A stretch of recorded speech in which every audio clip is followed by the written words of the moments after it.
There's nothing like it. Bloomsday is all about community. It's all about us coming together. It's all about us celebrating spring. 35,000 people taking to the streets of Spokane. There's no way I would ever not do Bloomsday. But over the last 3 years, the pandemic forced the race to take a detour. Last year it was a little disappointing because we just went out and did it by ourselves. Like everything else, Bloomsday had to innovate. A virtual race allowed people to join in around the globe. It's a wonderful way to reminisce and to be a part of it in a way, in a different kind of way, but still be connected in this way. But this year, we're turning the corner and our beloved traditions are coming back. I'm Lala Gerber. I've been dressing these statues for 25 years now. Whether you're running, walking, in a stroller, or even handing out water. Thank you. They're really appreciative. They're really excited to be done. Some of them are asking for beer. Unfortunately, we don't have that. Bloomsday is back. It's more than just a race. It's the mark of spring in the Inland Northwest and a beloved tradition. When you think of Bloomsday, you think of Spokane, you think about the ways that we've shed winter and we're awakening to spring. And so it'll be a great thing for all of us as we emerge from the health pandemic and begin to look forward to a level of normalcy, and that starts with Bloomsday. This special Bloomsday edition of Up With KREM begins now. The Bloomsday energy and excitement is alive and well as Bloomsday kicks off this Sunday, May 1st, in person. Glad to have you here with us on this Friday morning. I'm Tim Pham. We are live this morning at the Bloomsday Trade Show as things kick off here in just a couple of hours. We have team coverage for you all morning long. Our crews are spread out across the city to give you a perspective of all things Bloomsday and get you ready for race day. So we have meteorologist Thomas Patrick and Malia Kamal out on the course checking things out. Meteorologist Thomas Patrick letting you know about your weather forecast and your Bloomsday forecast to let you know what to expect on Sunday. And Malia Kamal is sharing a really great Bloomsday tradition we all love, the Bloomsday runner statues at Riverfront Park. And then we have Channing Curtis back in the studio holding things down, tracking today's top stories. But first, back here at the trade show, there is a lot happening here. You can see behind me, vendors are putting the final touches on their booths. Dozens and dozens of vendors to check out, get some free stuff and buy some new things. But also, it's very important because it is packet pickup day. Everyone needs to come today or tomorrow to get their race bib. One of the things you're going to need to do before you come down here is to scan this QR code or go to bloomsdayrun.org/lookup to know your bib number. That's how you will pick it up. You'll line up by your bib number. All right, so here's what you need to know about the trade show. It opens at 11:30 today at the the convention center. You can also pick up your packet on Saturday. The trade show on Saturday opens at 9 a.m. Important to know, on Sunday, packet pickup is only for people who live out of town, so you need to come today or tomorrow. This year, participants are required to know their race number in order to pick up. To find the race number, you can look at your email receipt too when you registered. And if you're picking up someone else's race number, you need to provide their name and their phone number. Okay, but back to the weather, because that's what everyone wants to know. Is Bloomsday gonna rain or shine? We are hoping for sunshine, right, for Bloomsday. So let's get on over to meteorologist Thomas Patrick running his first Bloomsday this year. Thomas, how's Sunday's weather looking? Still a little bit on the cool side this morning, as it will be for Bloomsday morning as well, but I just love that we've been checking out the course here, and of course a lot of the trees have started to bloom, thus likely the name of Bloomsday in the first place. We are almost in view shot of Doomsday Hill off my left shoulder here. What we can see is TJ Meenock Bridge in the distance there, which of course is on the course. So that is just kind of the big turn. That's the big uphill portion that a lot of the runners, including myself, will be having to deal with and hopefully have been training for over the last couple of weeks and or months. Maybe you've been doing this for years.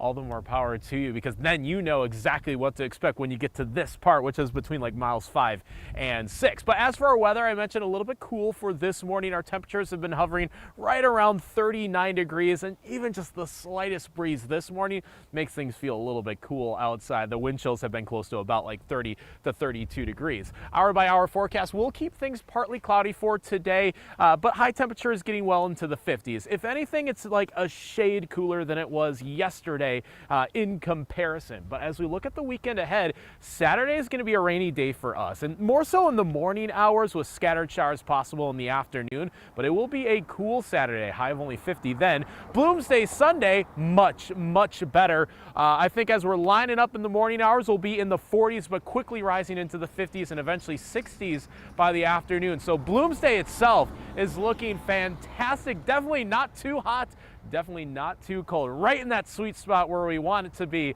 as we are tackling the 12-kilometer course.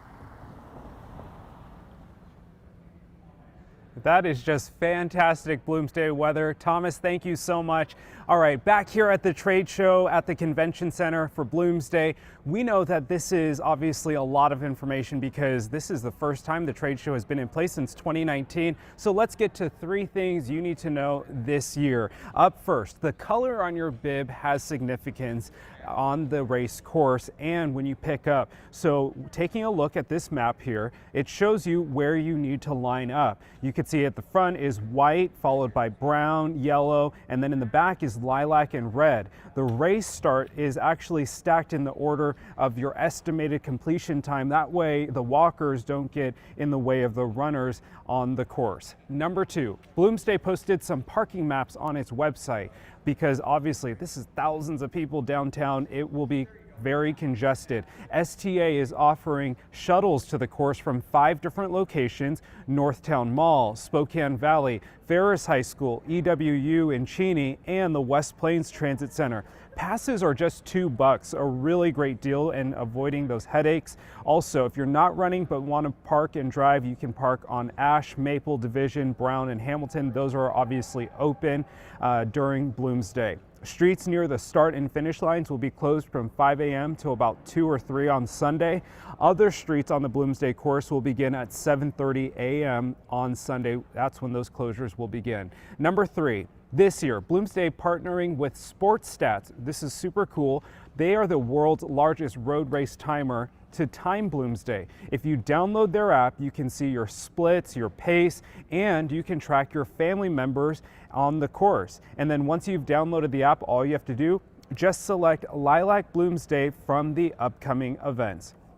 So Bloomsday obviously bringing in thousands of people to the Inland Northwest to shop and eat and dine, but also people from outside of town to check out some of our city. But we start out early here on Sunday morning. Folks come in, grab something to eat, a cup of coffee, go back out, get in line, and then after they finish their race, they start to trickle back in again. So we're looking forward to it. So with both Paul McCartney fans from all over the world and Bloomies making their way to town, they are all eating out and staying in local hotels. So downtown really rolling out the red carpet for Bloomies and all of the guests visiting. Welcome to Spokane. Those signs hanging at Dry Fly and on city streets flying above Riverfront Park. And we got an update this morning about 28,500 participants registered for the race. You can still register through Saturday here at the trade show. So this Bloomsday, of course, security and safety is top of mind. While I talk about this, I'm going to keep the QR code on screen so you can scan that and know your number. Tens of thousands of runners are going to be here. So Spokane police are asking everyone to do their part and stay safe. And it all comes down to, if you see something, say something. So some rules to follow, just like in previous years, backpacks are not allowed. Congested areas close to the start line or finish line won't allow backpacks. This does not apply, though, to people with strollers and small children in the last group. And organizers are saying to keep pets, dogs at home. Don't bring them to Bloomsday. Even if you've got a trained service animal, we prefer that you contact our office. We'll get a human to go with you because the dog is down here. Everybody is focused up here. Well, all that security comes at a cost. During the last in-person Bloomsday in 2019, Spokane police racked up about $61,000 in overtime. Traditionally, Bloomsday would reimburse the city at 60% of the cost. However, this year the city is covering the bill to help organizations like Bloomsday and Hoop Fest who lost money during the pandemic. So a lot of information there. So we've made it easy for you to find all of this. Our Bloomsday coverage is on KREM.com. All you have to do is text the word Bloomsday to the number 509-448-2000 and we'll send all of this right to your phone. But again, here at the trade show, you gotta come today or tomorrow to pick up your bib. So Channing is back in the studio, and Channing, I asked you, did you find your race number? Was it pretty easy? Oh yeah, it was super easy. You go right to the front page of the website and it's right there in a big banner, find your number. Awesome. I love it. All right, thanks, Tim. Awesome, okay. We'll send it back to you, holding it down inside. All right, that brings us to our wake-up call this morning as we are talking all things Bloomsday on this Friday morning. So we want to see your Bloomsday photos, whether you are running virtually, you are still training for the race on Sunday, or you have some photos from past races. You can text those to us at 509-448-2000 or post to social media and use the hashtag UpWithKREM.